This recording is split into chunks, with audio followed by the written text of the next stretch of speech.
upang matiyak ang kaligtasan at kaayusan sa isa sa mga pinakamasayang piyesta sa bansa. Nagpakalat ng Police Regional Office 6 ng mahigit 300 na kapulisan para sa Mascara Festival sa Bacolod City. Yan ang balitang hatid ni Patrolwoman Justine Halores.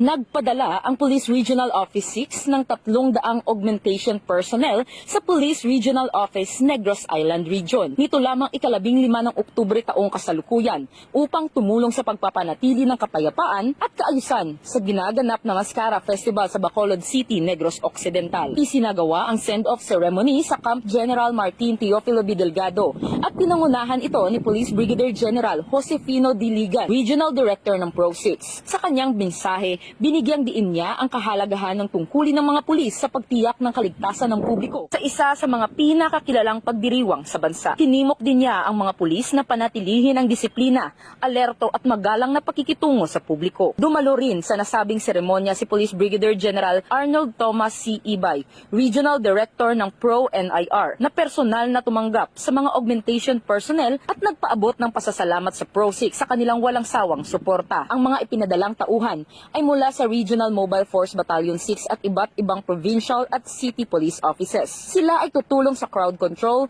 traffic management at pagpapatupad ng batas sa panahon ng makulay na pagdiriwang. Inaasahan ng pagdagsa ng libu-libong bisita sa Bacolod City, kaya't mahalaga ang mas pinaigting na interagency coordination at security measures upang mapanatiling ligtas at maayos ang selebrasyon. Pagkatapos ng Mascara Festival ay babalik ang mga pulis sa kani-kanilang mga unit. Ang hakbang na ito ng Police Regional Office 6 ay patunay ng dedikasyon at malasakit ng pambansang pulisya ng Pilipinas sa pagpapanatili ng kapayapaan at kaligtasan at pagkakaisa ng mga rehiyon. Isang malinaw na larawan ng bagong PNP para sa bagong Pilipinas. Serbisyong tapat, mabilis at nararamdaman. Mula rito sa Police Regional Office 6, ako ang inyong PNN Correspondent Patrolwoman Justine May Halores. Alagad ng batas, tagataguyod ng balitang pulis.